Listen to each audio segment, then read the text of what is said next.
Richard Montgomery commanded a $1 billion empire from his glass tower, convinced that power meant never needing anyone beneath him.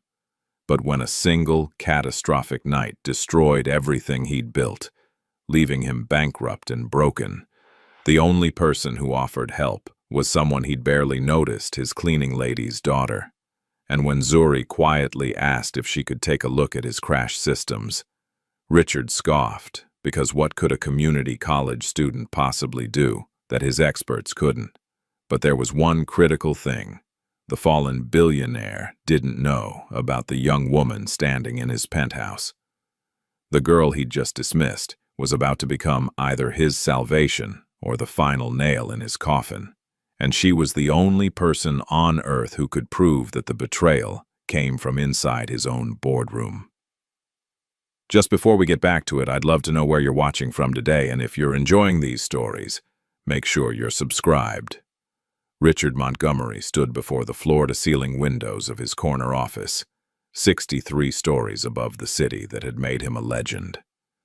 His reflection stared back at him, sharp suit perfectly tailored, silver hair swept back with precision. Below, the streets teemed with people who would never know what it felt like to command an empire worth billions. He smiled faintly, swirling the bourbon in his crystal glass. This was his kingdom, built from nothing but ambition and ruthless intelligence. "Mr. Montgomery?" A nervous voice interrupted his thoughts. Richard turned slowly, his expression cooling. David Harper, his IT director, stood in the doorway, clutching a tablet like a lifeline. The man's forehead glistened with sweat despite the climate-controlled perfection of the office. "This better be important, Harper. I'm finalizing the Westbrook merger in 20 minutes. David stepped forward hesitantly. "Sir, it's about the new AI algorithm. Our security team detected some unusual activity in the system. There might be a breach." Richard set down his glass with a soft clink. "Might be. We're not certain yet, but the patterns are concerning. I think we should run a full diagnostic before—" "Before what?" Richard's voice cut through the air like a blade. "Before we close the biggest deal of the decade? Before we revolutionize predictive investment modeling? Harper, do you have any idea what's riding on this launch?" "Yes, sir. But if someone has accessed our core systems, then they'll find the most sophisticated encryption in the industry." Richard picked up a file from his desk, dismissing the concern with a wave. "I didn't build Montgomery Innovations by jumping at shadows. The system is fine. Focus on making sure the presentation runs smoothly tomorrow." David's jaw tightened, but he nodded. "Yes, sir." As the IT director left, Richard returned to his windows. Below, the city glittered with possibility. Tomorrow, he would unveil technology that would make him untouchable. Tomorrow, his legacy would be sealed in steel and code. He had no idea that tomorrow would never come. That night, Richard worked late in his office, reviewing projections and investor portfolios. His assistant had left hours ago, the cleaning crew had finished their rounds, and the building hummed with the quiet energy of after-hours ambition. He was alone with his empire, exactly how he liked it. At 11:47, his computer screen flickered. Richard frowned, tapping the keyboard. The screen went black for a moment, then blazed back to life with a cascade of red alerts. Error messages piled on top of each other, scrolling faster than he could read. His phone buzzed violently on the desk. "Montgomery," he answered curtly. "Sir, we have a situation." It was Harper, his voice strained. "The servers are crashing, all of them." Richard's blood went cold. "What do you mean, all of them?" "Every system connected to the AI algorithm is going down. We're trying to isolate the problem, but it's spreading like wildfire." "Sir, I think this is the breach I warned you about." Richard was already moving, grabbing his jacket and heading for the elevators. "I'm coming down. Don't let anyone leave that building until we figure out what's happening." The elevator ride to the server floor felt eternal. When the doors opened, Richard stepped into chaos. Engineers huddled around monitors, their faces pale in the glow of emergency lighting. Smoke drifted from one of the server racks, acrid and bitter. Harper stood in the center of it all, barking orders that seemed to have no effect. "Talk to me," Richard demanded. Harper looked up, his face haggard. "Someone installed a backdoor program months ago. It's been dormant until tonight. Now it's executing commands we can't override. The algorithm is corrupting itself, and it's taking everything else with it. Can we shut it down? We're trying, but whoever did this knew exactly what they were doing. They're routing through our own security protocols. Every time we close one door, another opens." Harper pulled up a screen showing lines of code racing past. "And sir, there's more. They're not just destroying data. They're copying it." Richard felt the floor shift beneath him. "Copying it where? We don't know yet. But your entire algorithm, every investor file, every proprietary system we've developed, it's all being transmitted somewhere. By the time we trace it, they'll have everything." The night stretched into dawn as Richard watched his empire dismantle itself. By 6 in the morning, the damage was catastrophic. Servers had physically burned out from the overload. Critical data was corrupted beyond recovery. And worst of all, competitors were already receiving anonymous packages containing Montgomery Innovations' most guarded secrets. The media arrived before breakfast. Richard stood in his office, watching news vans multiply like bacteria outside his building. His phone rang, constantly. Investors, board members, journalists, all demanding answers he didn't have. His assistant hovered nervously by the door, clutching messages she didn't dare deliver. "Mr. Montgomery, the board is demanding an emergency meeting. They're saying—" She stopped, swallowing hard. "Saying what?" "They're saying, you need to resign." The meeting was a massacre. Richard sat at the head of the table he'd commanded for 15 years, facing men he'd mentored, promoted, and trusted. Their faces were cold, calculating. They'd already made their decision. Preston Hale spoke first. Tall, polished, with the kind of smile that never reached his eyes. He'd been Richard's partner since the early days. "Richard, we all respect what you've built here. But the fact is, this breach happened on your watch. Investors are pulling out. Our stock has dropped 40% since midnight. We need decisive action." "Decisive action." Richard's voice was dangerously quiet. "Or a scapegoat. Don't make this personal," another board member interjected. "This is about protecting the company. The company I built. The company that just lost billions," Preston said smoothly. "Richard, we're offering you a generous severance package. Take it. Walk away with your dignity intact." Richard looked around the table, seeing the truth in their eyes. They weren't offering him anything. They were taking everything. "And if I refuse?" Preston's smile widened. "Then we vote. And I think we both know how that will go." The vote was unanimous, 12-1. Even the men Richard had personally recruited raised their hands against him. Security was already waiting outside the boardroom. "You'll need to surrender your access cards and company devices," Preston said, standing. "We'll have your personal effects sent to your residence." Richard rose slowly, his movements precise despite the rage burning through his veins. He looked at Preston for a long moment, memorizing the satisfaction in the man's eyes. "You planned this." "I saved this company from your negligence." Preston gestured to the guards. "Gentlemen, please escort Mr. Montgomery from the building." The walk to the elevator was the longest of Richard's life. Employees he'd never bothered to learn the names of watched him pass, some with pity, others with barely concealed satisfaction. The security guards flanked him like he was a criminal. When the elevator doors closed, shutting out the whispers and stares, Richard finally allowed himself to breathe. Outside, reporters swarmed. Cameras flashed in his face, microphones thrust toward him like weapons. "Mr. Montgomery, how does it feel to lose everything?" Is it true you ignored security warnings? Will you face criminal charges? Richard pushed through them without a word, climbing into the back of his town car. The driver, bless him, didn't ask questions.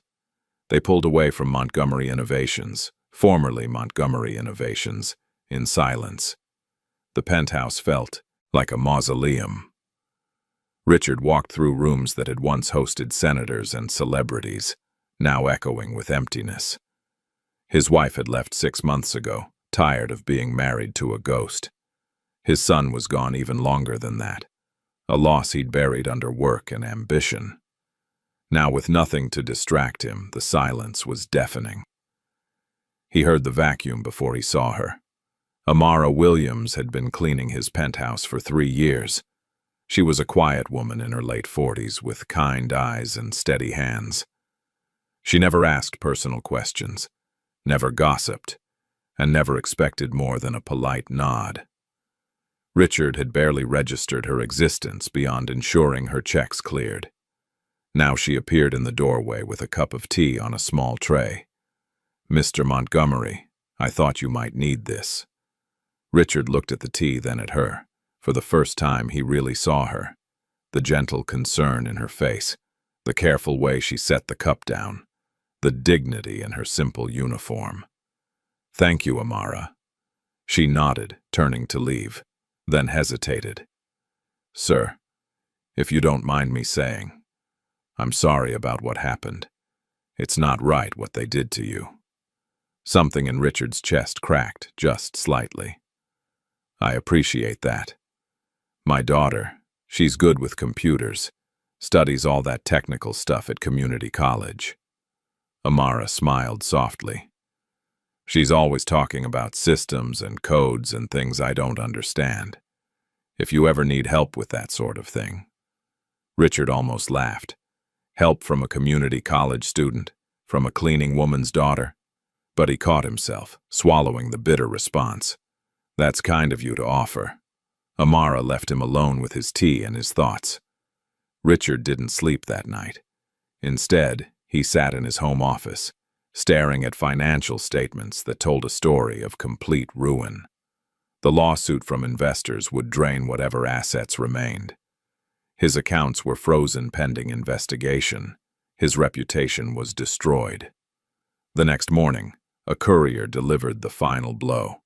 A foreclosure notice, stamped and official, giving him 30 days to vacate the premises. Richard held the paper in his hands, reading it 3 times before the words finally registered. Bankrupt. Homeless. Finished. He heard Amara's voice in the kitchen, speaking quietly on her phone. "No, baby. I know it sounds bad, but he's a good man deep down. He's just lost right now. I don't know what he's going to do. I worry about him being all alone in this big place. Yes, I'll be careful. Love you too." That evening, Richard sat in his darkened living room with a bottle of scotch, watching the city lights blur together. His laptop sat open on the coffee table, the screen blank and mocking. He'd tried to access his old files, his backup systems, anything that might salvage some piece of his empire. Everything was locked, deleted, or corrupted beyond recognition. He didn't hear her approach. "Mr. Montgomery?" Richard turned to find a young woman standing in the archway. She was maybe 20, with intelligent eyes and natural hair pulled back in a neat bun. She wore jeans and a simple sweater and carried a laptop bag over her shoulder. This had to be Amara's daughter. "My mom's worried about you," she said simply.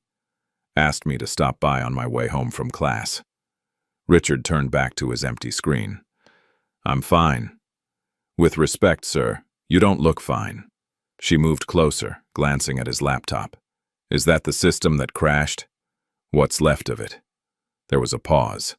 Then softly, "Mr. Montgomery, maybe I can take a look." The words hit him like a slap. He almost laughed. This girl, this child who probably learned coding from YouTube videos, thought she could solve problems that his team of experts couldn't. But when he turned to dismiss her, he saw something in her expression that stopped him. Not arrogance, not pity, just quiet confidence. "I don't think you'll be of much help," he said, but the words came out weaker than he intended. She didn't flinch. "Maybe not, but it can't hurt to try, right?"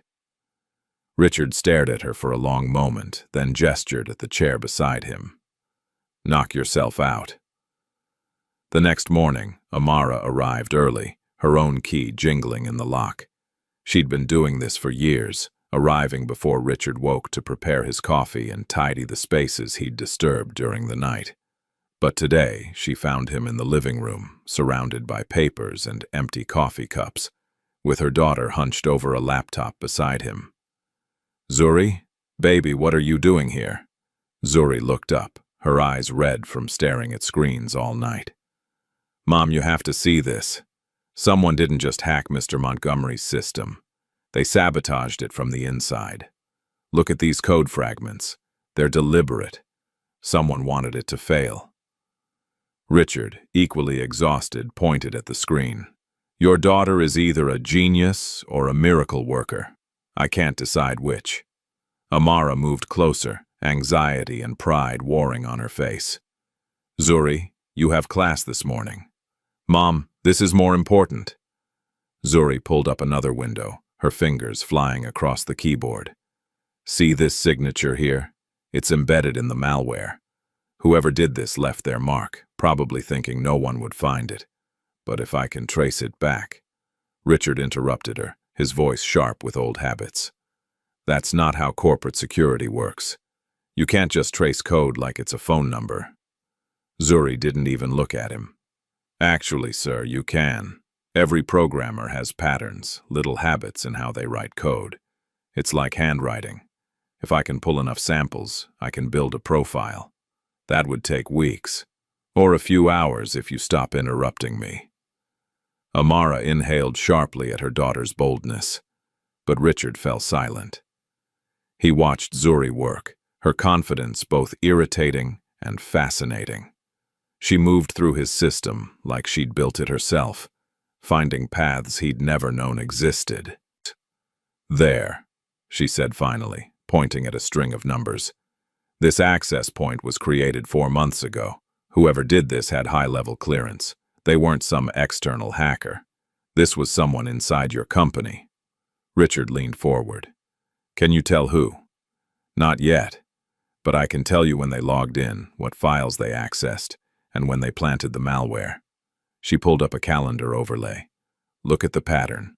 Every Friday night, around 11 p.m., always the same terminal." "That's Preston's office," Richard breathed. "His private terminal." "Preston Hale?" Zuri glanced at him. "Your business partner?" "Former partner." Richard's mind raced, pieces falling into place. Preston's eagerness to remove him from the board. The speed at which everything had been prepared. The vote that seemed orchestrated before Richard even arrived. "He set me up." Zuri nodded slowly. "It looks that way. But proving it is going to be harder. This code is sophisticated. He covered his tracks well. But not perfectly," Richard said, something like hope stirring in his chest for the first time in days. "You found his signature. That means there's more to find." "Maybe." Zuri sat back, rubbing her eyes. "But Mr. Montgomery, this isn't just about finding evidence. If Preston has your algorithm, he's probably already using it. By the time we expose him, he could have built an entire empire on your technology." The words stung because they were true. Richard stood, pacing the length of the room. "Then we need to move fast. Can you keep digging?" Zuri hesitated, glancing at her mother. Amara's face was tight with worry. "Baby, maybe you should let the professionals handle this." "Mom, I am a professional. Just because I don't have a fancy degree yet doesn't mean I don't know what I'm doing. It's not about what you know. It's about being safe. These are powerful people, which is exactly why someone needs to stand up to them." Zuri turned to Richard. "Sir, I'll help you. But I need access to your old mainframe, the one at the company headquarters. If Preston left any trace of his plan, it'll be there." Richard shook his head. They've locked me out of everything. I can't even get past the front desk. A small smile crossed Zuri's face. Good thing my mom still has her service entrance key then. That night, the three of them stood in the alley behind Montgomery Innovations. The building loomed above them, glass and steel reflecting the streetlights. Security cameras swept the main entrances, but the service door, used by cleaning crews and maintenance workers, was dark and quiet. Amara's hands shook as she unlocked the door. "If we get caught, we won't," Zuri whispered. "Mom, you know this building better than anyone. Can you get us to the server room without being seen?" Amara nodded reluctantly, leading them through a maze of service corridor. They passed storage rooms and break areas, climbing stairs meant for staff who weren't important, enough for the main elevators. Richard followed in silence, humbled by how much of his own building he'd never bothered to see. The server room was cold and loud, filled with the hum of machines that had survived the crash. Zuri immediately set to work, connecting her laptop to a terminal in the corner. Her fingers danced across the keyboard, commands flowing faster than Richard could follow. "Okay, I'm in," she murmured. "Their security is good, but they're not expecting an attack from inside the building." Richard stood watch by the door while Amara hovered protectively near her daughter. Minutes crawled by, each one feeling like an hour. Somewhere above them, footsteps echoed through the corridors. "Zuri," Richard hissed, "we need to move faster." Almost there. Sweat beaded on her forehead despite the cold. "Just need to—" "Yes." She pulled up a file directory, her eyes widening. "Mr. Montgomery, look at this. Project Falcon. And it has Preston's access signature all over it." Richard moved closer, reading over her shoulder. The files detailed everything. The planned sabotage, the timeline of the breach, even transcripts of Preston's communications with competitors. It was all there, documented with the kind of arrogance that came from assuming you'd never be caught. "Can you copy it?" Zuri was already downloading. Copying to 3 different encrypted drives. "This is it, Mr. Montgomery. This is the proof you need." The footsteps above them grew louder. A door opened somewhere close by. Richard grabbed Zuri's arm. "How much longer?" 30 seconds. The footsteps were right outside now. A radio crackled. "Security to server room, showing an unauthorized access on Terminal 7. 20 seconds. The door handle turned. "Done." Zuri yanked her laptop free, shoving it into her bag. Amara pulled her daughter toward a back exit Richard hadn't even noticed. They ran through the corridors, Amara leading them through a path she'd walked 1,000 times before. Behind them, shouts echoed and radios squawked. They burst out into the alley just as security flooded the server room. Richard's heart hammered as they walked quickly toward Amara's old sedan parked a block away. They didn't run. Running would draw attention. They just moved with purpose. 3 people who had every reason to be walking these streets at night. Only when they were safely inside the car, pulling away from the building, did Richard allow himself to breathe. In the back seat, Zuri clutched her laptop like a lifeline, a grin spreading across her face. "That was insane," she whispered. Amara gripped the steering wheel, her knuckles white. "Don't you ever make me do something like that again." But even as she scolded, Richard saw the hint of a smile on her face. They'd done it. Against all odds, they'd found the evidence that could change everything. Richard looked at Zuri through the rearview mirror. "When you said you knew about computer stuff, you undersold yourself." She met his eyes. "People usually underestimate me, Mr. Montgomery.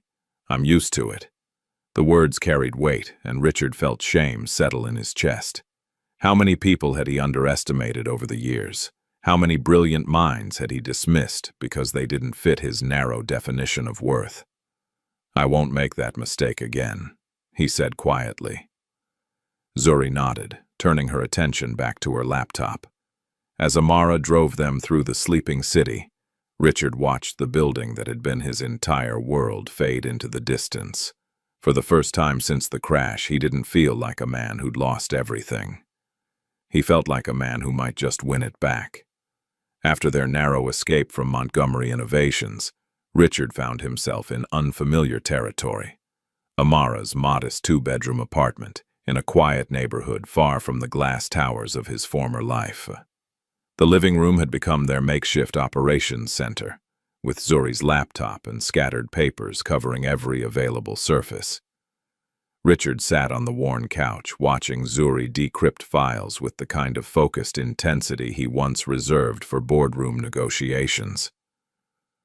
Amara moved quietly in the kitchen, preparing coffee for the long night ahead. The apartment smelled of vanilla candles and home cooking, such a stark contrast to his sterile penthouse that Richard felt disoriented. "Mr. Montgomery, you need to see this," Zuri said, pulling up a document on her screen. Richard moved beside her, reading the encrypted communications she'd uncovered. They were emails between Preston and 3 other board members, discussing the takeover months before the crash. The conspiracy went deeper than he'd imagined. "They planned everything," Zuri said quietly. The breach was just the trigger. They'd been positioning themselves to take control for almost a year. Richard's jaw tightened. "Preston was always ambitious. I thought I was mentoring him. Turns out I was just convenient. There's more." Zuri opened another file. "He's been communicating with your competitors. He sold them pieces of your algorithm even before the crash. He wasn't just stealing your company. He was selling you out piece by piece." The betrayal cut deeper than Richard expected. Preston had been at his wedding. He'd held Richard's son when he was born. They'd built something together, or so Richard had believed. Now he saw the truth. Preston had been waiting for the right moment to strike, and Richard's arrogance had given him the perfect opening. "Can we use this in court?" Richard asked. "Maybe. But we need more than just emails. We need to show the direct connection between Preston's access and the sabotage code." Zuri scrolled through lines of programming. "The problem is, he used proxy servers and routed everything through multiple locations. It's like trying to follow footprints through a rainstorm." Amara appeared with 3 mugs of coffee, setting them down carefully. "Zuri, baby, you've been staring at that screen for 6 hours. You need rest." "Mom, I'm fine." "No, your mother's right," Richard said, surprising himself. "We all need to step back and think clearly. Exhaustion leads to mistakes." Zuri looked at him with raised eyebrows. "Is this the same man who used to work 30-hour stretches?" "That man lost everything," Richard said softly. "I'm trying to be smarter this time." They took a break, sitting around Amara's small dining table with coffee and leftover casserole she insisted Richard eat. The domesticity of it all felt strange. He couldn't remember the last time he'd sat at someone's kitchen table, sharing a simple meal without business being discussed. "Mr. Montgomery," Amara said carefully, "can I ask you something?" "Of course." "Why did you build it? The company, I mean. What were you trying to prove?" Richard stared into his coffee, the question hitting harder than expected. "I grew up with nothing. My father was a janitor, my mother cleaned houses." He stopped, realizing what he'd just said. He looked at Amara, seeing her differently. "I spent my whole life trying to get as far from that as possible. I thought success meant distance from where I started." "And now?" Amara asked gently. "Now I'm sitting in your kitchen, eating casserole, and realizing that the person who worked the hardest to destroy me came from privilege, while the people helping me rebuild are the ones I spent years overlooking." Richard met her eyes. "I'm sorry, Amara, for every time I didn't see you, for every time I treated you like furniture instead of a person." Amara reached across the table, patting his hand. "We all have our journeys, Mr. Montgomery. What matters is where we end up, not where we've been." Zuri watched the exchange quietly, something softening in her expression. She'd been prepared to dislike this man, to help him out of obligation to her mother. But seeing his humility, his genuine remorse, it changed things. "Okay," she said, pushing back from the table. "I think I know how to trace Preston's connection, but it's going to require accessing the backup servers at the company, the ones they don't think anyone knows about." Richard frowned. "There are no backup servers. Everything was centralized." "That you knew about." Zuri smiled slightly. "But every IT director worth anything keeps secret backups. I'd bet money your guy Harper has emergency servers somewhere off-site. If we can find them, we can trace every action Preston took without him knowing we're looking." "How do we find them?" "We ask Harper." Richard shook his head. "He won't help. He works for Preston now." "Does he?" Zuri pulled up Harper's employee file on her laptop. "Because according to this, he submitted his resignation 2 days after you were removed. He never officially left, but he stopped showing up. That doesn't sound like someone happy with the new management." The next morning, they tracked David Harper to a small coffee shop downtown. He sat alone in the corner, looking like he hadn't slept in days. When Richard approached, Harper's head snapped up, fear and guilt warring on his face.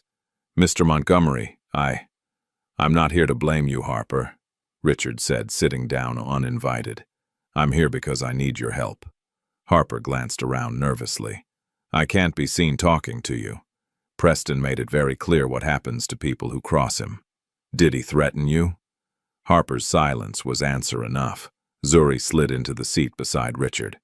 "Mr. Harper, do you have backup servers? Somewhere Preston doesn't know about?" Harper stared at her, confused. "Who are you?" "Someone trying to fix the mess your boss made," Zuri said bluntly. "Those backups could have evidence Preston can't erase. We need access to them." Harper's hands shook around his coffee cup. "If I help you and Preston finds out, I'm finished. Not just my career. He'll make sure I never work in tech again. And if you don't help us, you'll spend the rest of your life knowing you let a criminal get away with destroying a company and ruining innocent lives," Richard said quietly. "I ignored your warnings, Harper.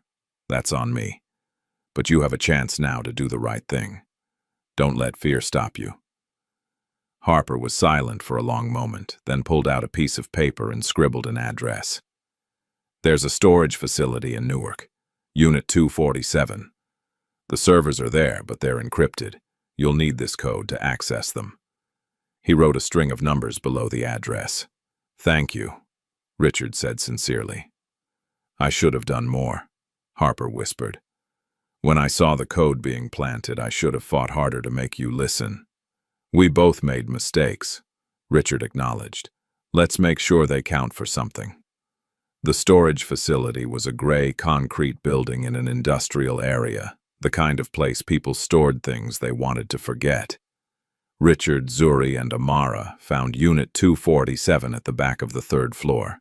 Inside, surrounded by dusty boxes and old furniture, sat 3 server towers humming quietly in the darkness. Zuri immediately got to work, her laptop connecting to the first server with practiced ease. "This is it. This is everything. Every email, every access log, every line of code that touched your system in the last 2 years. Can you prove Preston planted the malware?" Richard asked. "Give me time." Zuri's fingers flew across the keyboard. "I need to cross-reference the timestamps with the malware signature and match them to Preston's access patterns. It's like building a puzzle from 1,000 pieces." Hours passed. Amara brought sandwiches from a deli down the street. Richard paced the small space, feeling useless as Zuri worked her magic. He'd spent his whole life being the smartest person in the room, the one with all the answers. Now he was completely dependent on a 20-year-old who'd taught herself coding from library books and online courses. "Got it," Zuri said suddenly, her voice tight with excitement. "Mr. Montgomery, look at this." On her screen was a complete timeline of Preston's actions. Every access point, every file modification, every communication with outside parties. The evidence was damning and irrefutable. Preston had systematically dismantled Montgomery Innovations from the inside, sold its secrets to competitors, and orchestrated Richard's downfall with surgical precision. "This is admissible in court?" Richard asked. "It should be. These are official company servers with time-stamped logs. As long as we can prove these servers are legitimate backups, this evidence will hold up." Richard felt something he hadn't felt in weeks. Hope. Real, tangible hope that justice might actually be possible. He looked at Zuri, this remarkable young woman who'd seen past his failures to help him anyway, and felt humility wash over him. "Zuri," he said carefully, "when this is over, when we've exposed Preston and cleared my name, I want to rebuild. But not the same company. Something better. Something that actually matters." He paused, choosing his words. "I want you to be my partner, equal partner. Not an employee, not an assistant. A full partner in whatever we build next." Zuri stared at him, disbelief written across her face. "Mr. Montgomery, I haven't even finished my degree. You don't need a degree. You need vision and integrity, and you have both." Richard glanced at Amara, who watched her daughter with tears in her eyes. "I spent my whole life believing success meant corner offices and expensive suits. I was wrong. Success means building something that matters with people who actually give a damn. Will you help me do that?" Zuri looked at her mother. Amara nodded, smiling through her tears. "Baby, this is your decision. But whatever you choose, I'm proud of you." "I don't trust the corporate world," Zuri said honestly. "I've seen what it does to people." "Then help me build one that deserves your trust," Richard said. "No boardrooms full of sharks. No cutting corners or crushing competition.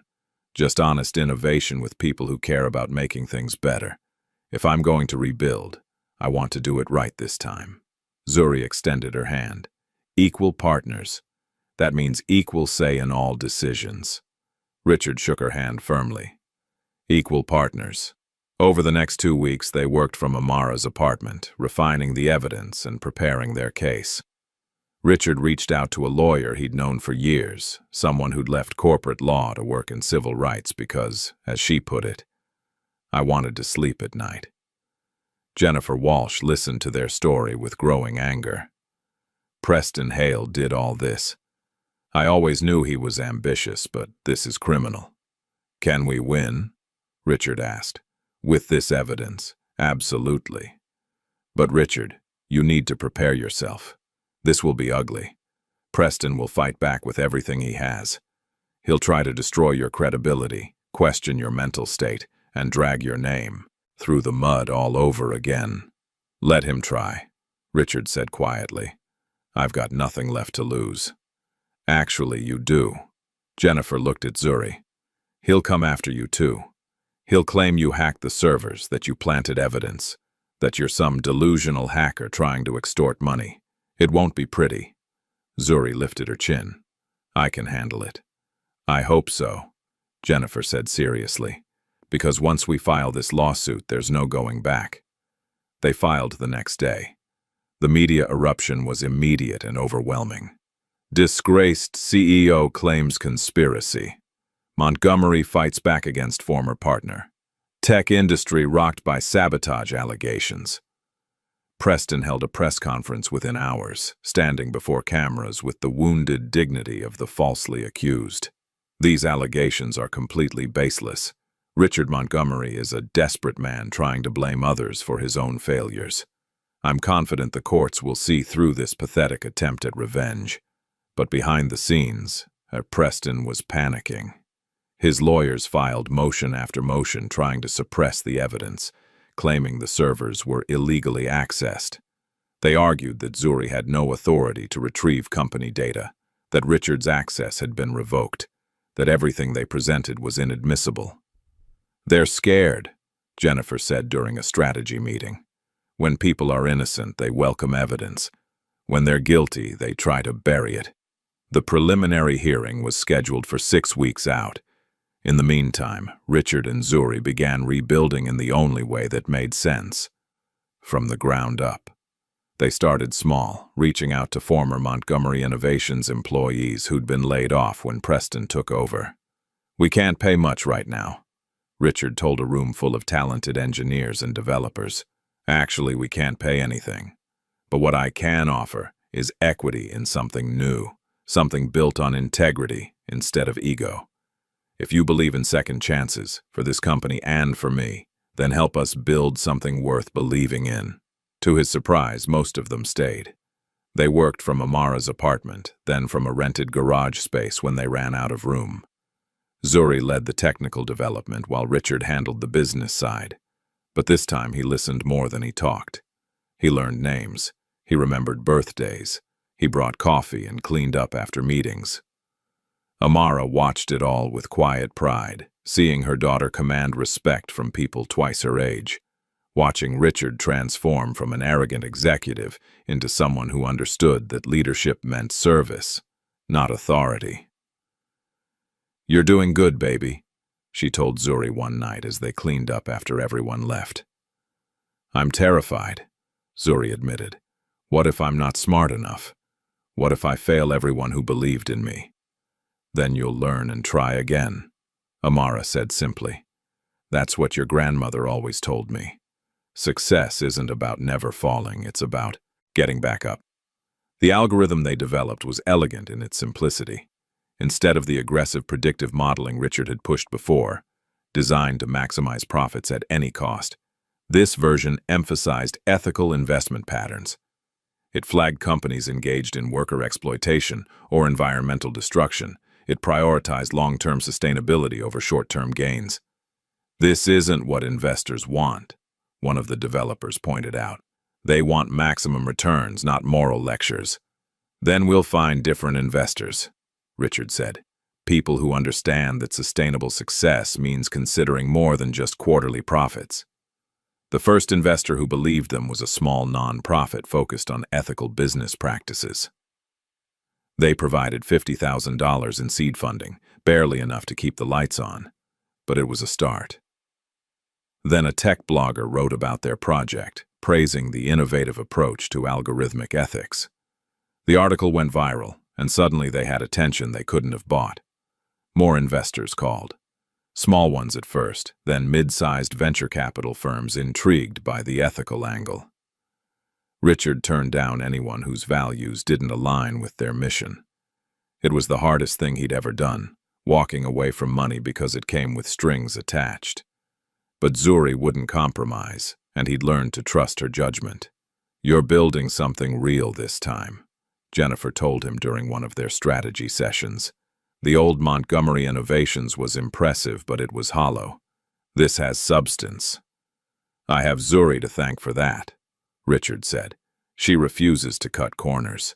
"She learned that from her mother," Jennifer observed. "Amara's been doing honest work in a dishonest world her whole life. That kind of integrity doesn't come from privilege, it comes from principle." 3 weeks before the trial, Preston made his move. One of Richard's new investors received an anonymous email claiming Zuri had a criminal record for hacking. Another got a doctored photo supposedly showing Richard paying off witnesses. The smear campaign was sophisticated and relentless. "He's trying to destroy us before we even get to court," Zuri said, staring at the fabricated evidence circulating online. "Can we fight it?" Richard asked. "We can try, but rumors spread faster than truth." Zuri's fingers tightened around her phone. "He's calling me a criminal, Mr. Montgomery. People are saying I seduced you, that I'm using my mother's position to extort you. The things they're saying about my family." Her voice broke, and Amara immediately wrapped her arms around her daughter. Richard felt rage burn through him, not for himself, but for this young woman who'd sacrificed her peace to help him, and was now being torn apart by people who'd never built anything but lies. "We go on record," he said firmly. "All of us. We tell the truth completely and publicly. We show them exactly who we are and what we're building. If Preston wants to fight dirty, fine. but we're going to fight with truth. They held their own press conference the next day. No prepared statements, no media handlers. Just Richard, Zuri, and Amara sitting at a borrowed table in their garage workspace, surrounded by the computers and cables of their startup. "My name is Richard Montgomery," he began, looking directly into the cameras. "6 weeks ago, I was removed from my own company after a cyber attack destroyed everything I'd built. The easy thing would have been to give up, to accept that I'd lost and move on. But 2 people, Amara Williams and her daughter Zuri, showed me another path." He gestured to Zuri. "This young woman, who I initially dismissed and underestimated, proved to be smarter and more capable than any executive I ever hired.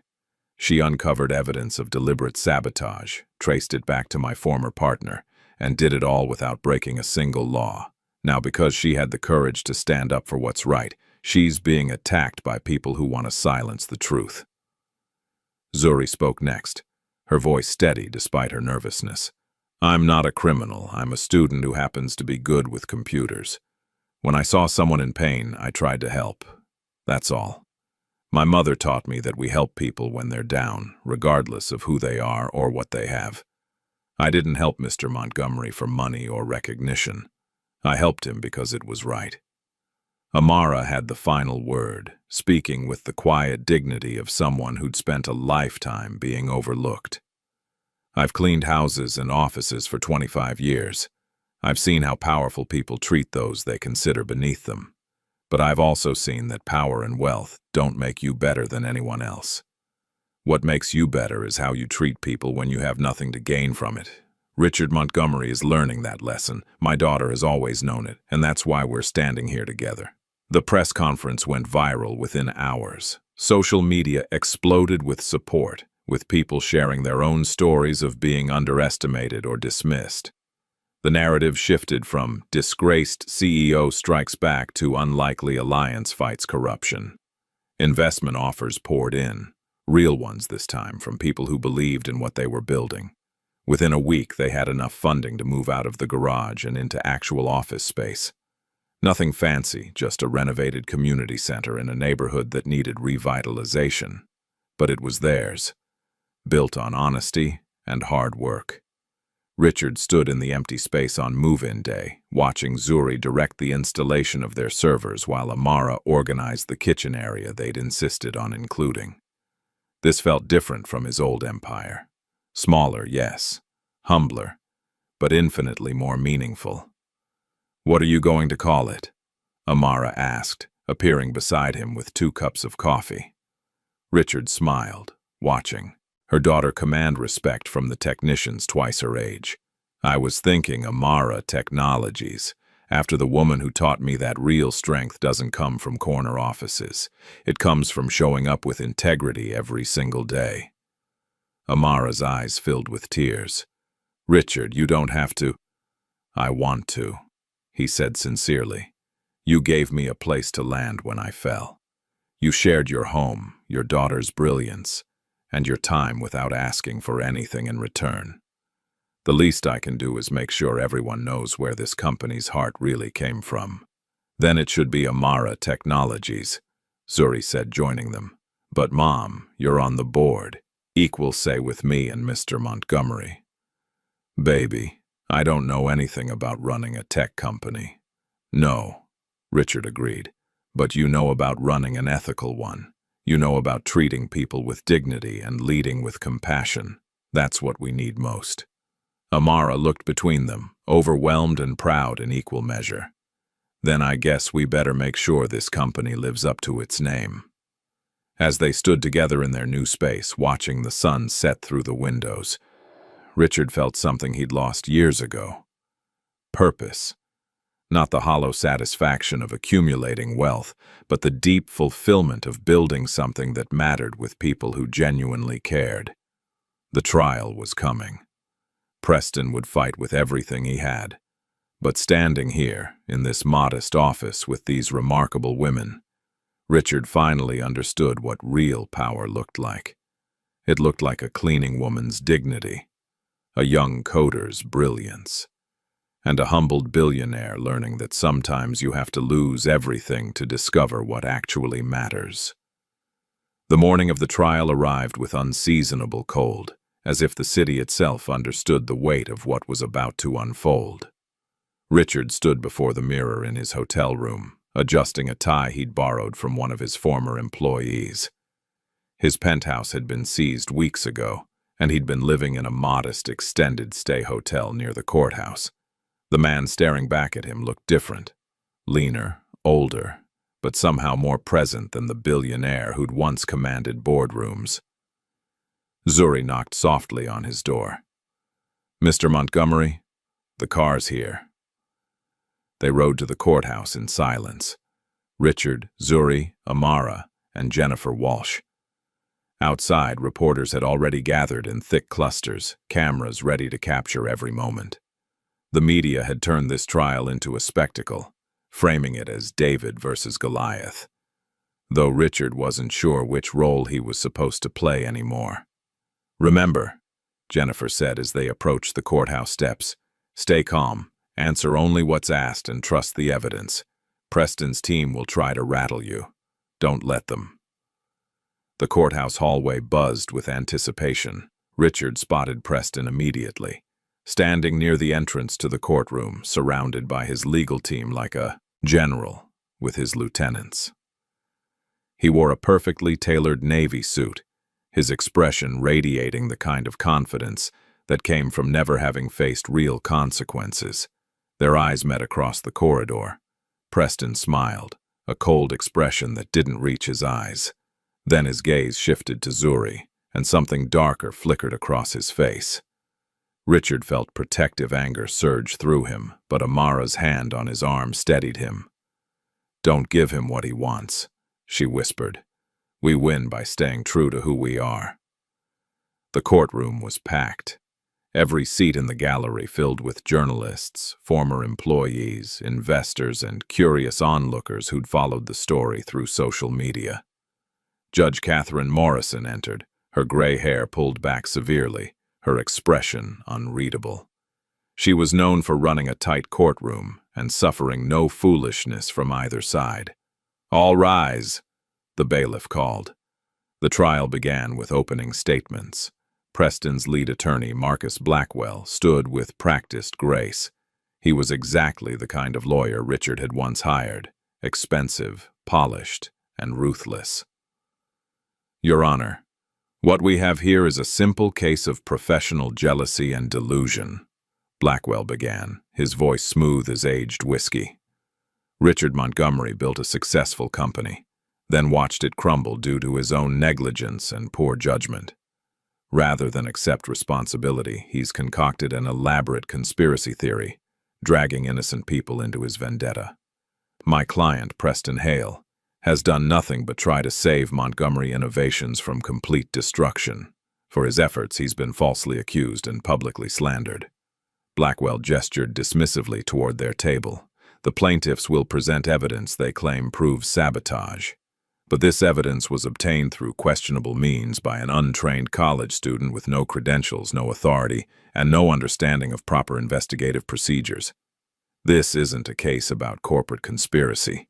It's about a fallen executive trying to blame everyone but himself."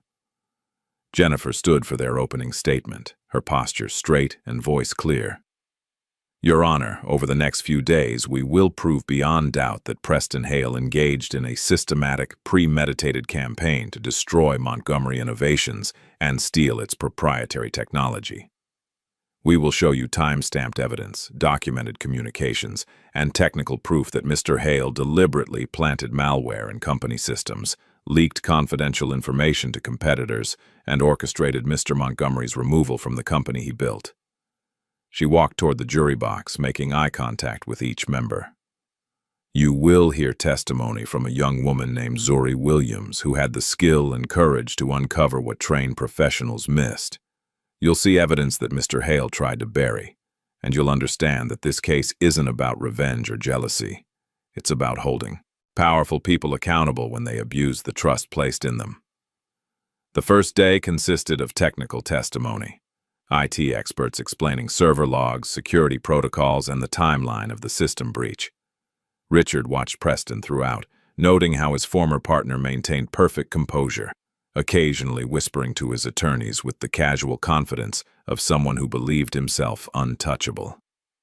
Day 2 brought witnesses. Former Montgomery Innovations employees testified about Preston's behavior in the months leading up to the crash.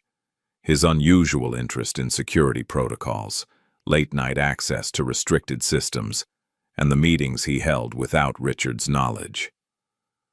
Mr. Hale was always ambitious, testified Sarah Mitchell, a former project manager. But after Mr. Montgomery announced the new AI algorithm, Preston's whole demeanor changed. He started making comments about how Richard didn't appreciate the team's contributions, how he took all the credit.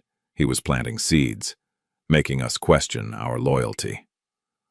On cross-examination, Blackwell tore into her testimony. Ms. Mitchell, isn't it true you were fired from Montgomery Innovations for poor performance? I was laid off when Preston took over, along with 40 other people. Laid off or fired, semantics aside, you have reason to resent Mr. Hale, don't you? I resent being used as a pawn in his scheme to steal a company. The exchange continued, brutal and precise. Blackwell was good at his job, twisting every testimony to cast doubt. By the afternoon recess, Richard could see the strain on their witnesses' faces. This was exactly what Preston's team wanted, to exhaust them, to make them question their own memories and motives. They're trying to wear us down, Zuri observed during the break. Make everyone too tired to fight back. Then we don't let them, Richard said firmly. Tomorrow you testify. You show them what real strength looks like. That night, Preston's team made their move. Richard returned to his hotel to find an envelope slipped under his door. Inside was a single photograph. Zuri leaving a bar near campus, the image deliberately composed to look compromising. With it came a note typed on plain paper. Withdraw your case, or everyone learns about your employees' interesting extracurriculars. Richard's hands shook with rage. He immediately called Jennifer, who arrived within 30 minutes along with Zuri and Amara. It's fake, Zuri said after examining the photo. That's not even me. The face is wrong, the proportions are off. They photoshopped someone else's body with a picture of my face. Can you prove it? Jennifer asked. Easily. But that's not the point, is it? Zuri looked at Richard with surprising calm. They're trying to scare us. Make us withdraw because they know we're winning. They threatened you, Richard said, his voice tight. They're going after you personally. And we're going to use it against them, Jennifer said, taking the envelope carefully. This is evidence of witness intimidation, attempted blackmail. We take this to Judge Morrison first thing in the morning. But Amara was quiet, her face pale with worry. Baby, maybe we should think about this. These people are dangerous. Mom, if we back down now, they win. They'll keep doing this to other people and no one will ever stand up to them because everyone's too scared. Zuri took her mother's hands. I know you're worried, but you taught me to do what's right even when it's hard. This is hard, but it's right. Amara pulled her daughter close, tears sliding down her cheeks. I know. I just wish the world wasn't so cruel to people who try to do good. The next morning, Jennifer presented the threatening envelope to Judge Morrison in chambers, with both legal teams present. The judge's expression darkened as she examined the evidence. Mr. Blackwell, she said coldly, does your client know anything about this? Absolutely not, Your Honor. This is clearly the work of some overzealous supporter, not— Save it. Judge Morrison cut him off. I'm giving you until end of business today to find out where this came from. If I discover anyone associated with your team had anything to do with this, I will hold them in contempt and refer the matter for criminal prosecution. Are we clear? Yes, Your Honor. And let me be perfectly clear to everyone in this room. Any further attempts to intimidate witnesses will result in immediate sanctions. This is a court of law, not a schoolyard. We will conduct ourselves accordingly. When Zuri took the stand later that morning, the courtroom was electric with tension. She wore a simple navy dress, her hair pulled back, no makeup except what Amara had insisted on to help with the camera lights. She looked young but composed, her hands steady as she swore the oath. Jennifer began with gentle questions, establishing Zuri's background and expertise. Ms. Williams, can you tell the court about your education in computer science? I'm currently in my third year at community college, studying computer systems and cybersecurity. I've also completed several advanced online certifications in network security and forensic analysis. And what sparked your interest in this field? Zuri smiled slightly. When I was 15, my mom's bank account was hacked. We lost $300 we couldn't afford to lose. I taught myself enough about computer systems to trace the hacker and report them to the FBI. We got our money back, and I got hooked on understanding how digital systems work. Can you describe your involvement in this case?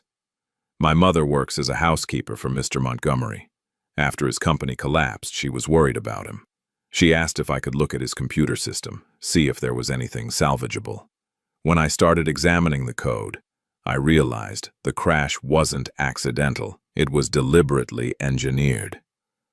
Jennifer walked her through the technical details, how she'd identified the malware signature, traced the access points, and built a timeline of Preston's actions.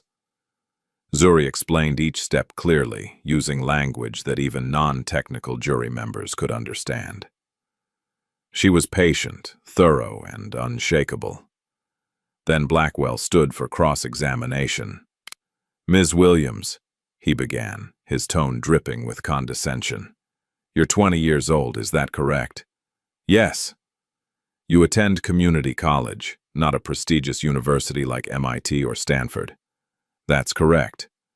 In fact, you couldn't afford to attend a 4-year university, could you? Jennifer shot to her feet. Objection, relevance. Your Honor, I'm establishing the witness's credentials. Overruled. But make your point quickly, Mr. Blackwell. Blackwell smiled. Ms. Williams, isn't it true that you have no formal degree, no professional certifications from recognized institutions, and no actual work experience in cybersecurity?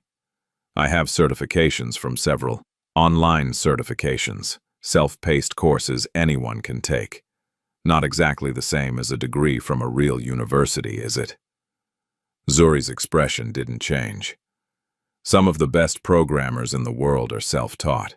Credentials don't determine skill. Results do. Results?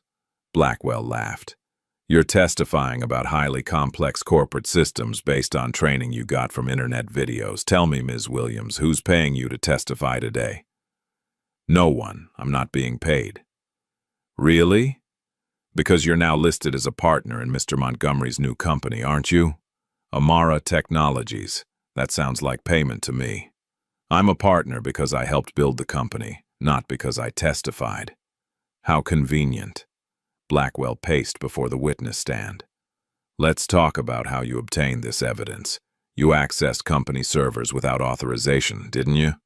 I accessed backup servers with information from the former IT director.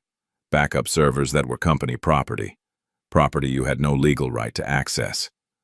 The company was stolen from its rightful owner through illegal means. I was helping recover evidence of that theft. That's not for you to decide, Ms. Williams. You're not a lawyer, you're not a judge, and you're certainly not law enforcement. You're just a girl playing hacker, breaking into secure systems because you thought you were smarter than everyone else. The courtroom erupted in murmurs. Judge Morrison banged her gavel. Mr. Blackwell, watch your tone. But Blackwell pressed on. Your mother cleans Mr. Montgomery's home, correct? She must have been devastated when her employer lost everything. Did she convince you to help? Perhaps even suggest there might be financial rewards if you could somehow prove a conspiracy. Zuri's composure finally cracked, not with anger, but with something more powerful. Absolute certainty. My mother is the most honest person I know. She taught me that character. isn't about what you do when people are watching. It's about what you do when no one will ever know. She's spent her entire life doing honest work for people who never even learned her name. So no, Mr. Blackwell, she didn't convince me to lie. She taught me to tell the truth, even when it's inconvenient. That's what I'm doing now. The courtroom fell silent. Even Blackwell seemed momentarily thrown. Zuri continued, her voice steady and clear. You're right that I'm young. You're right that I don't have fancy degrees or impressive credentials. But I know code, the way some people know music or art. I can see patterns where others see noise. And what I saw in Montgomery Innovation's system was clear, deliberate sabotage with Preston Hale's fingerprints all over it. You can question my credentials all you want, but you can't change what the evidence shows. I have no further questions, Blackwell said stiffly, returning to his seat. Jennifer stood for redirect. Ms. Williams, can you explain to the jury what a digital signature is? It's like a fingerprint left in code. Every programmer has habits, ways they structure commands, comments they leave, shortcuts they prefer. These patterns are as unique as handwriting. And you found Preston Hale's digital signature in the malware that destroyed Montgomery Innovations. Not just found it, I found it dozens of times across multiple files, all time-stamped to periods when Mr. Hale had exclusive access to the systems. The probability of someone else mimicking his exact programming style at the exact times he was logged in approaches zero. Jennifer displayed the evidence on screens throughout the courtroom. Lines of code with highlighted sections showing identical patterns across different files. Can you explain what we're seeing? These are 3 different pieces of malware planted at different times. Notice how they all use the same variable naming conventions, the same commenting style, and the same unusual approach to error handling. This isn't coincidence. This is one person's work, repeated across months. The jury leaned forward, studying the screens. Even those without technical knowledge could see the patterns, the repetition, the deliberate consistency. Thank you, Ms. Williams.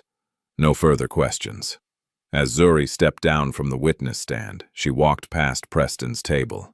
He stared at her with undisguised hatred, his mask of confidence finally slipping. Zuri met his gaze without flinching, then took her seat beside Richard. You were magnificent, Richard whispered. I just told the truth, she whispered back. The trial continued for 3 more days. Expert witnesses confirmed Zuri's analysis. The FBI agent who'd examined the backup servers testified that the evidence was authentic and properly preserved. Preston's own employees described his increasingly erratic behavior after the crash, including one assistant who testified about seeing Preston delete files and wipe hard drives in a panic. When Preston took the stand, Jennifer methodically dismantled his testimony. Every explanation he gave contradicted documented evidence. Every alibi fell apart under scrutiny. He claimed the access logs were falsified, but couldn't explain how. He suggested Richard had planted evidence, but had no proof. By the time he stepped down, even his own lawyers looked uncertain. The closing arguments were brief. Jennifer presented a clear timeline of Preston's conspiracy, backed by irrefutable evidence. Blackwell tried to cast doubt, arguing reasonable explanations for every piece of evidence, but his arguments felt hollow against the weight of proof. Judge Morrison instructed the jury and sent them to deliberate. 24 hours later, they returned. Have you reached a verdict? The judge asked. We have, Your Honor. On the charge of corporate sabotage, how do you find? Guilty. On the charge of theft of proprietary information? Guilty. On the charge of fraud? Guilty. The courtroom exploded with noise. Preston went pale, gripping the table as if it was the only thing keeping him upright. His lawyers immediately began calling for appeals, but Judge Morrison silenced them with her gavel. Mr. Hale, this court finds you guilty on all counts. Sentencing will be scheduled for 3 weeks from today. In the meantime, you will surrender your passport and remain under electronic monitoring. She turned to Richard. Mr. Montgomery, The court also rules in your favor on all civil claims. Full ownership of the algorithm and associated intellectual property is restored to you, along with compensatory damages in the amount of... Richard stood, interrupting the judge. Your Honor, if I may? Judge Morrison raised an eyebrow. Mr. Montgomery? I don't want the money. I want it donated to scholarships for students from underprivileged backgrounds pursuing technology degrees. Students like Zuri Williams who have the talent but not the means. The judge smiled, the first genuine smile Richard had seen from her. A noble gesture, Mr. Montgomery. The court approves. Is there anything else? Yes, Your Honor. I'd like to request that Ms. Zuri Williams be officially recognized as co-creator of the algorithm. Her contributions to its development and recovery should be part of the legal record. Granted. Ms. Williams, congratulations on your official recognition. As they left the courthouse, reporters swarmed them with questions, but Richard only stopped long enough for a brief statement. Justice was served today, not just for me, but for everyone who's been told they're not good enough, smart enough, or important enough to matter. This victory belongs to a young woman who refused to be silenced, and a mother who taught her that integrity is worth more than comfort. Thank you. That night should have been celebratory, but Richard couldn't shake the feeling that something was wrong. Preston had been too quiet at the verdict, too controlled. Men, like him, didn't accept defeat gracefully. They struck back. His instinct proved correct. At 2 a.m, Richard's phone rang. Jennifer's voice was tight with urgency. Richard, there's been an incident. Someone tried to break into Amara Technologies' office. The security system triggered. Police responded. But whoever it was got away. Richard was dressed and out the door in minutes. He arrived at their office to find police vehicles blocking the street, their lights painting the building in alternating red and blue. Inside, files had been scattered, computers overturned, server cables ripped out. It was a message, not a robbery. Zuri stood in the center of the chaos, her laptop clutched to her chest, her face pale but determined. Amara held her daughter's shoulders, her expression fierce with protective anger. They were looking for the evidence backups, Zuri said when Richard approached. They smashed the main servers, but they didn't find what they were looking for. Because you moved it, Richard guessed. Because I always have backups of backups. 3 encrypted drives in 3 different locations, all uploaded to secure cloud storage with redundant fail-safes. She managed a weak smile. You can't be paranoid when it turns out they really are after you. Detective Maria Williams, no relation to Amara and Zuri, despite the shared surname, took their statements. We've got footage of 2 men fleeing the scene. Masks, gloves, professionals. This wasn't random vandalism. Someone hired them. Preston Hale, Richard said. We can't prove that yet, the detective cautioned. But given the timing right after the verdict, we're definitely looking at him closely. His electronic monitoring shows he was home all night, but that doesn't mean he couldn't have arranged it. What do we do? Amara asked. You stay vigilant. We'll increase patrols in this area, and I'd recommend private security for all 3 of you, until we make arrests. After the police left, Richard, Zuri, and Amara sat in the damaged office, too wired to sleep. The sun was starting to rise, painting the sky in shades of gray and pink. He won't stop, Zuri said quietly. The verdict didn't change anything. He'll keep coming after us. Then we make sure everyone knows he's coming, Richard replied. He pulled out his phone and composed a message to every media contact he had. Within an hour, the story was breaking on news sites across the country. Convicted saboteur strikes back, office break-in following guilty verdict. The public reaction was immediate and overwhelming. Social media exploded with support for Amara Technologies and calls for Preston's immediate arrest. By noon, the FBI had opened an investigation into witness intimidation and potential conspiracy to commit further crimes. Preston's lawyers issued a statement denying all involvement, but the damage was done. Investors abandoned him. His remaining business partners cut ties. The companies that had purchased stolen technology from him faced their own investigations. That evening, as Richard helped Zuri and Amara clean up the office, his phone rang with an unknown number. "Montgomery," he answered. "You've destroyed me." Preston's voice was barely recognizable, raw, broken, desperate. "Everything I built, everything I worked for, gone." "You destroyed yourself, Preston. I just made sure everyone could see what you really were. I gave you everything. I made you successful. Without me, you'd still be hustling small contracts. Without you, I'd still have my integrity," Richard said quietly. "We could have built something great together. Instead, you chose betrayal. Don't lecture me about morality. You were just as ruthless as I am. The only difference is you got caught." "No," Richard corrected. "The difference is I learned something from falling. You're still blaming everyone but yourself." There was a long silence. Then Preston laughed, a bitter sound devoid of humor. "You think you've won? This isn't over. I still have connections, resources, options you can't imagine." "Then use them to become a better person," Richard said. "Because if you keep fighting, you'll lose everything you have left." He hung up before Preston could respond. "Was that him?" Zuri asked. "Yes." "What did he say?" Richard looked at the two women who'd saved him from his own arrogance and gave him a chance at redemption. "Nothing worth repeating. Let's focus on rebuilding. That's the best revenge, not destroying him, but building something so good that his downfall becomes irrelevant." Over the next 2 weeks, they repaired the office, upgraded their security, and threw themselves into work. The story of their victory had spread, bringing attention and opportunities they hadn't anticipated.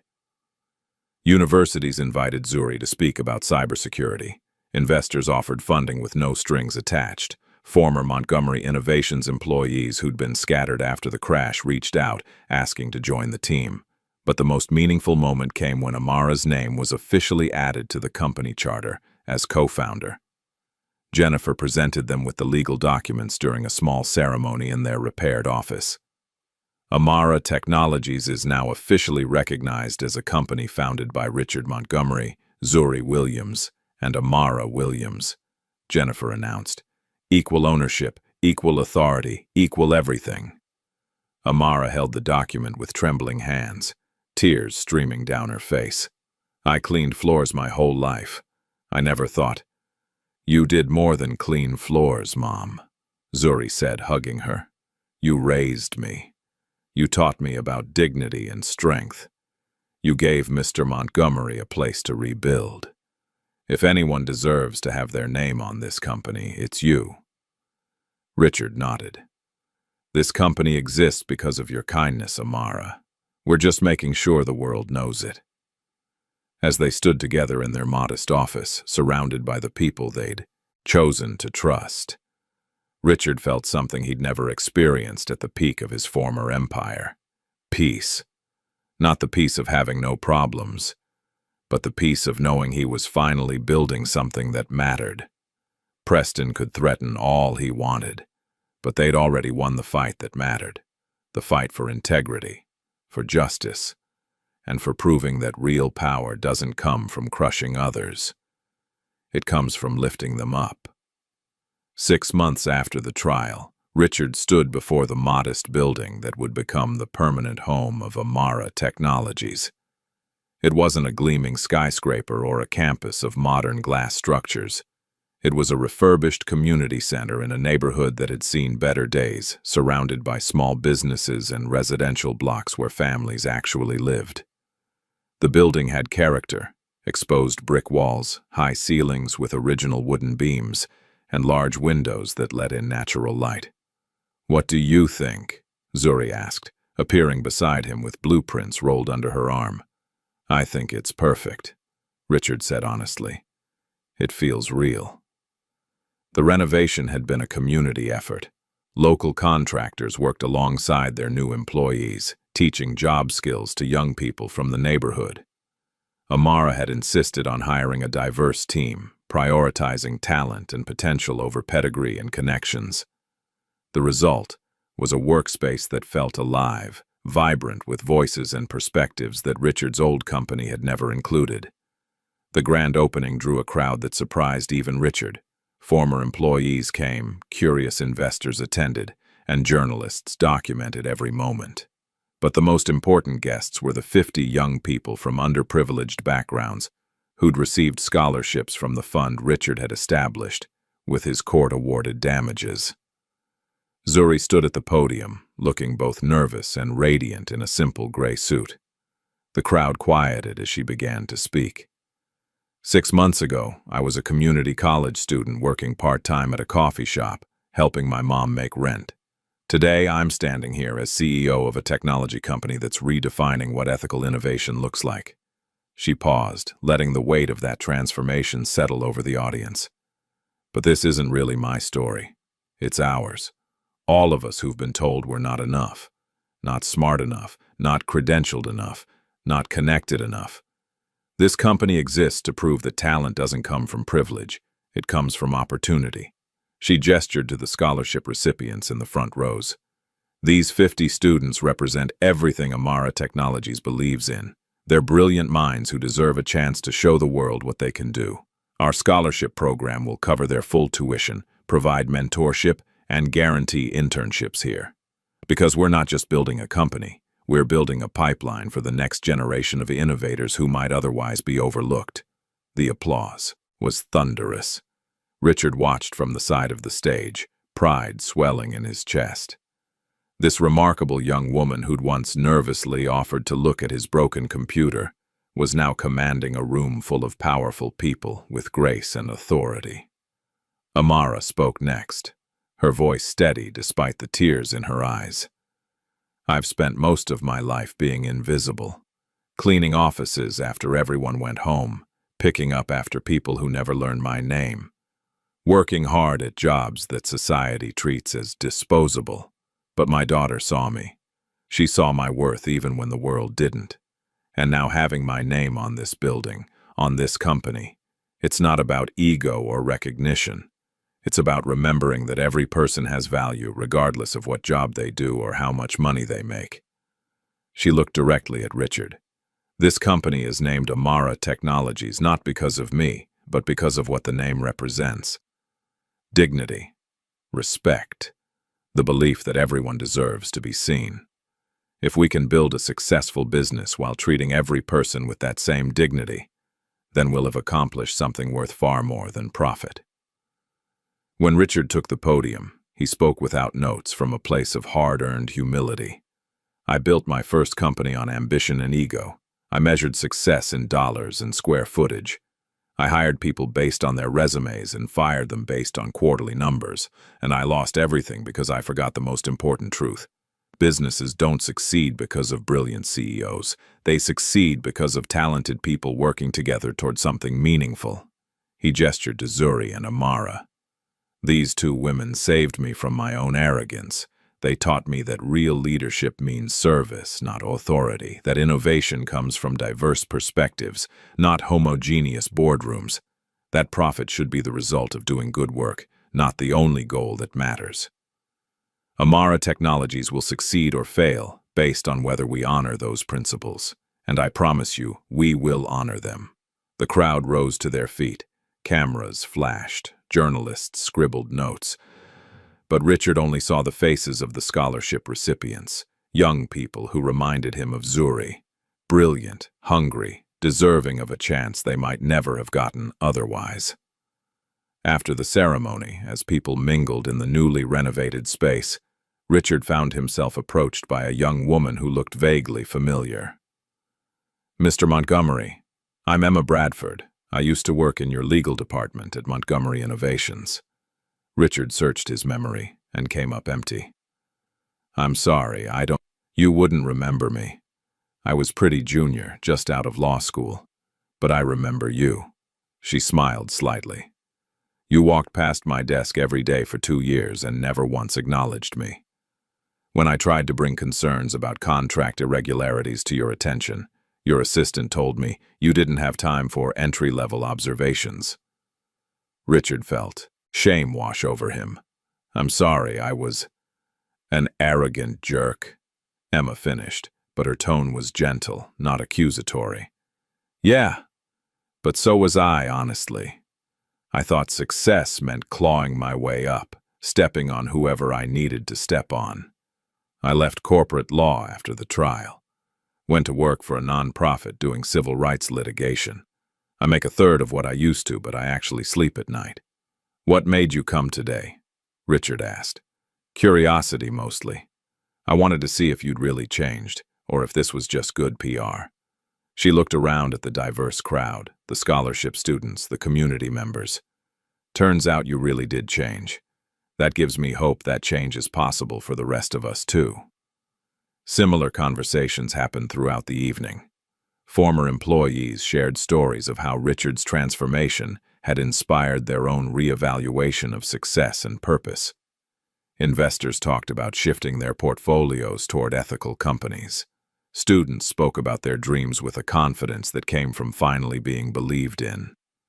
As the crowd thinned and evening shadows stretched across the polished floors, Richard found Zuri in her new office, a modest space with a simple desk and walls lined with whiteboards covered in code and diagrams. You did good today, he said from the doorway. We did good, she corrected, not looking up from her laptop. This is all of ours. What are you working on? The next version of the algorithm. I'm trying to build in even better ethical safeguards. If we're going to license this to other companies, I want to make absolutely sure it can't be used for predatory practices. Richard sat in the chair across from her desk. You know, when I first met you, I thought you were just a kid who happened to know some coding. I had no idea I was looking at someone who'd revolutionize how I thought about everything. Zuri finally looked up, a slight smile on her face. And when I first met you, I thought you were an entitled billionaire who got what he deserved.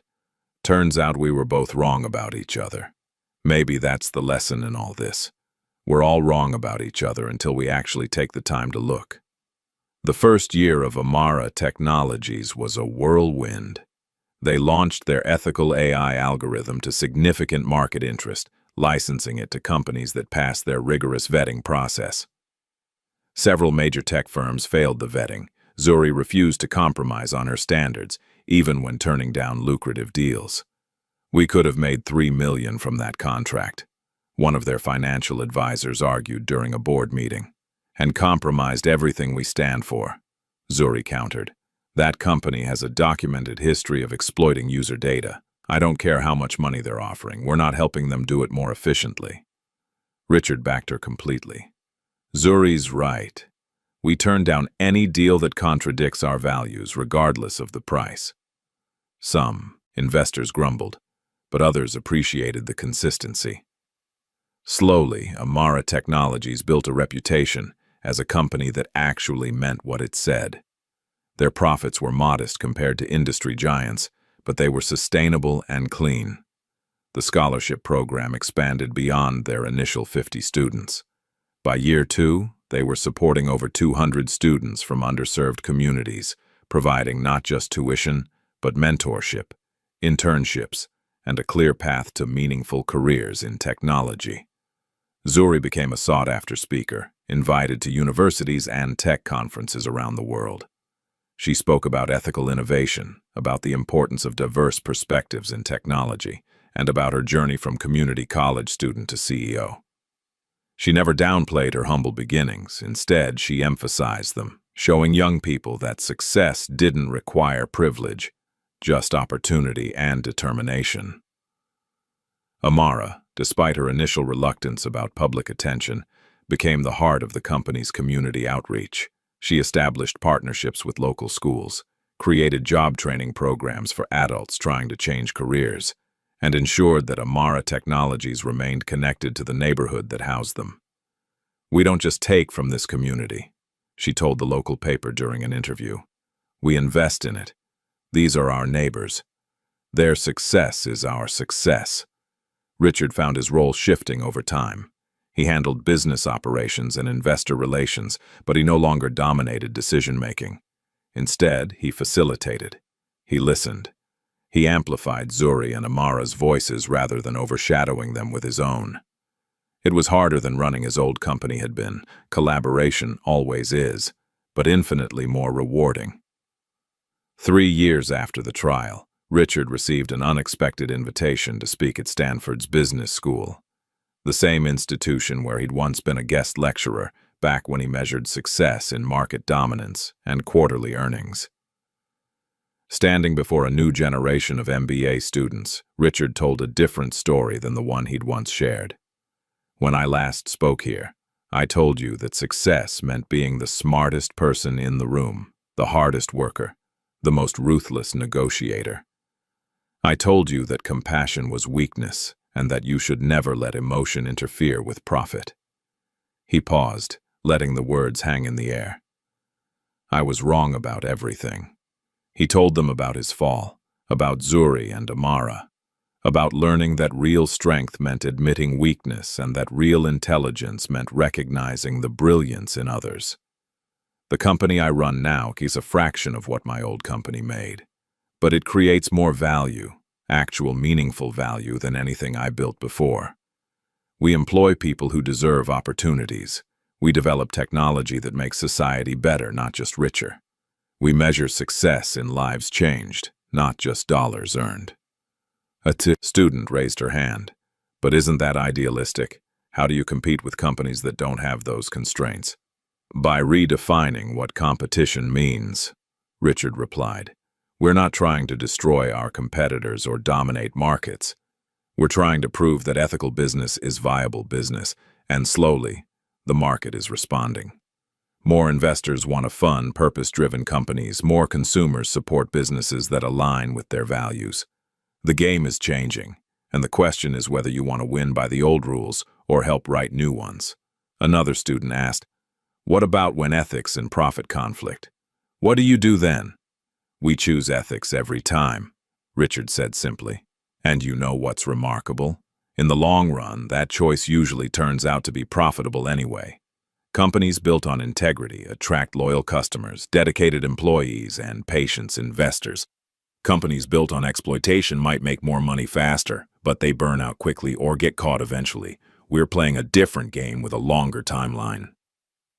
After the lecture, dozens of students approached with questions. Many wanted to know how to balance ambition with integrity, how to succeed without compromising their values. Richard realized that this generation was asking different questions than his generation had. They'd seen enough corporate scandals, environmental destruction, and economic inequality to wonder if there might be a better way. There is a better way, he told a young woman who'd asked if ethical business was realistic. I'm living proof. But it requires giving up some things. Ego, shortcuts, the belief that you're entitled to success. In return, you get something far more valuable, the ability to look yourself in the mirror and actually like what you see. Meanwhile, Preston Hale's sentencing had been handed down. 5 years in federal prison for corporate sabotage, fraud, and theft of intellectual property. His assets were seized to pay restitution to the people he'd harmed. His name became a cautionary tale in business schools, a warning about the dangers of unchecked ambition. Richard felt no satisfaction in Preston's downfall. Instead, he felt sadness for the waste of it all. 2 men who could have built something great together, destroyed by pride and greed. One afternoon, Richard received a letter from Preston, mailed from the federal correctional facility where he was serving his sentence. The letter was brief. Richard, I've had a lot of time to think about what I did and why. I told myself I was ambitious, driven, willing to do what it took to succeed. The truth is, I was terrified.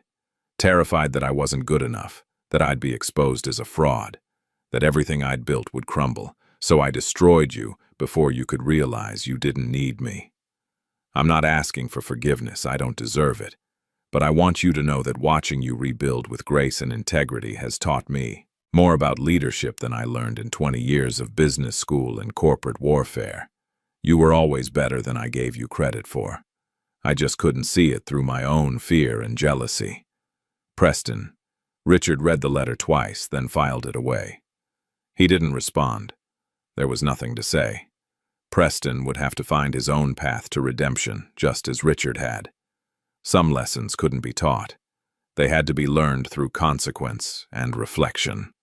5 years after the trial, Amara Technologies had become a model for ethical business. Their algorithm was licensed by dozens of companies committed to responsible AI use. Their scholarship program had supported over 500 students, with a 93% graduation rate and a 100% job placement rate. Zuri, now 25, had been featured on the cover of major tech magazines, not as a curiosity, but as a serious innovator whose work was changing the industry. She'd been offered positions at Google, Microsoft, and Apple, all of which she'd turned down. "Why would I leave what we've built?" she told Richard when he asked about the offers. "Those companies want to hire me to make them look diverse and innovative. We actually are diverse and innovative. There's a difference." Amara had been recognized by the city for her community development work. The neighborhood around their headquarters had transformed. New businesses had opened, property values had stabilized, crime had decreased. The company had become an anchor for positive change, proving that corporations could be forces for good if they chose to be. Richard, now in his early 60s, found himself thinking about legacy. Not the legacy of buildings with his name on them or companies that would outlast him, but the legacy of lives changed, opportunities created, principles upheld. One evening, the three of them sat on the roof of their building, watching the sun set over the city. They did this occasionally, taking time away from the constant demands of running a successful company to remember why they were doing it. "I've been thinking about succession planning," Richard said, breaking the comfortable silence. Zuri laughed. "You're not dying, Richard. You're not even retired." "No, but I'm also not planning to do this forever. And when I step back, I want to make sure this company continues to honor what we built." "It will," Amara said confidently. "Because we didn't build it on one person's vision. We built it on shared values. Those don't disappear when one person leaves." "Still," Richard persisted, "I want to establish some kind of charter, something that legally binds the company to its principles, even if ownership changes or market pressures increase. A constitution, basically, for what Amara Technologies stands for." They spent the next several weeks drafting that document, working with lawyers to create legally binding commitments to ethical practices, community investment, diverse hiring, transparent business operations, and profit sharing with employees. It wasn't perfect. No document could cover every future scenario. But it was a foundation, a clear statement of intent that would guide the company long after they were gone. The charter was adopted unanimously by the board, with provisions making it nearly impossible to override. Amara Technologies was now legally committed to being the kind of company they'd envisioned from the start. 7 years after Richard's fall, he was invited to speak at an international innovation summit in Singapore. The invitation came with an unusual request. They wanted him to share the stage with Zuri, specifically highlighting their partnership and how it had transformed both the company and the industry. Standing before thousands of attendees from around the world, Richard told their story one more time. But this time, he insisted that Zuri tell most of it. "Once, someone told me I couldn't be of much help," she began. And Richard heard the callback to that first night in his penthouse, when he'd been too arrogant to recognize the lifeline she was offering. He was wrong, but he was also right, in a way. I couldn't help him rebuild what he'd lost. Instead, we built something entirely new together. She walked the audience through their journey, the evidence discovery, the trial, the company launch, the challenges and triumphs.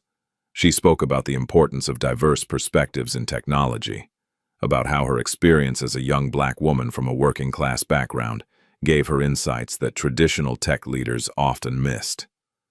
"Innovation doesn't come from everyone thinking the same way," she said.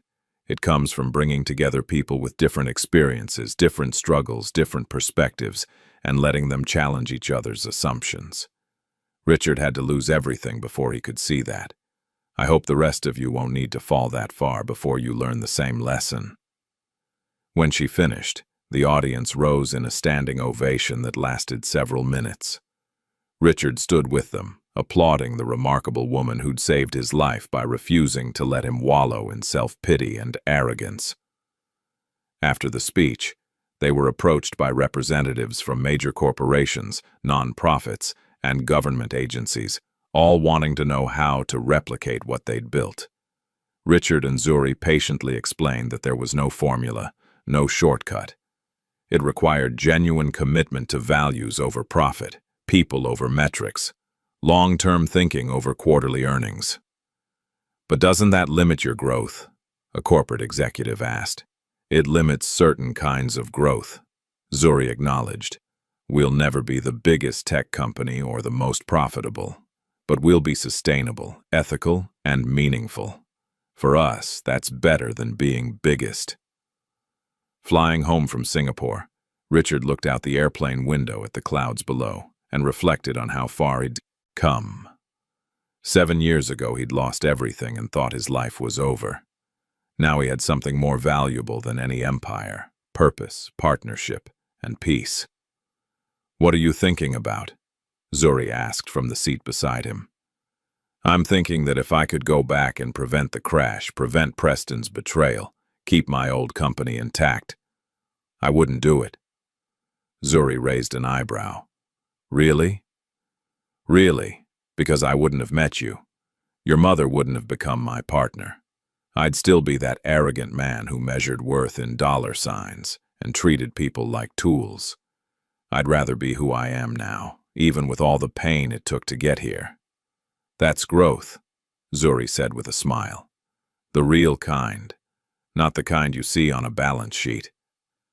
10 years after the trial, Amara Technologies celebrated a decade of operation with a ceremony at their headquarters. The building had expanded to include an innovation lab, a community education center, and office space that now housed over 300 employees. The scholarship program had supported over 1,000 students. 43% of their employees had come through that program. The company had launched similar initiatives in 5 other cities, creating a network of ethical tech companies committed to the same principles. Amara, now in her late 50s, stood before the gathered employees, scholarship recipients, and community members with quiet dignity. 10 years ago, I was a cleaning woman whose biggest dream was making sure my daughter could finish college. Today, I'm co-founder of a company that's changing lives. Not just our lives, but hundreds of lives. Students who found opportunities, employees who found purpose, communities that found partnership. She paused, her voice thick with emotion. "I'm not special. I just had the privilege of raising a special daughter and working alongside a man who learned that true power comes from lifting others up, not pushing them down." Richard spoke last, his silver hair now completely white, his face lined with age but softened by contentment. "When people ask me about my legacy, they expect me to talk about the company. But that's not my legacy. My legacy is Zuri." He looked at the young woman who'd become like a daughter to him. "She didn't just save my company. She saved me from becoming a bitter old man full of regrets. She showed me that failure isn't the end. It's just a different beginning." He turned to address the full audience. "If you take one thing from our story, let it be this. You never know who will change your life. It might be someone you overlooked, dismissed, or underestimated. Stay humble enough to recognize brilliance wherever it appears. Stay open enough to accept help from unexpected places, and stay grateful enough to honor the people who saw your potential when you couldn't see it yourself." As the ceremony concluded and people mingled in celebration, Richard found himself alone for a moment on the same rooftop, where he, Zuri, and Amara had spent so many evenings planning and dreaming. Zuri found him there, carrying 2 cups of coffee. "Hiding from your own party?" she teased. "Reflecting," he corrected. This place, this company, this life. It's everything I didn't know I needed. We should write a book, Zuri suggested. Tell the whole story properly. What would we call it? Zuri smiled, remembering that first night when she'd walked into his penthouse and found a broken man staring at a blank screen. How about, Can I Take a Look? That's where it all started. Richard laughed, the sound genuine and free. Perfect. Because that question changed everything. I just had to be broken enough to say yes. They stood together in comfortable silence, watching the city lights flicker to life as darkness settled over the streets.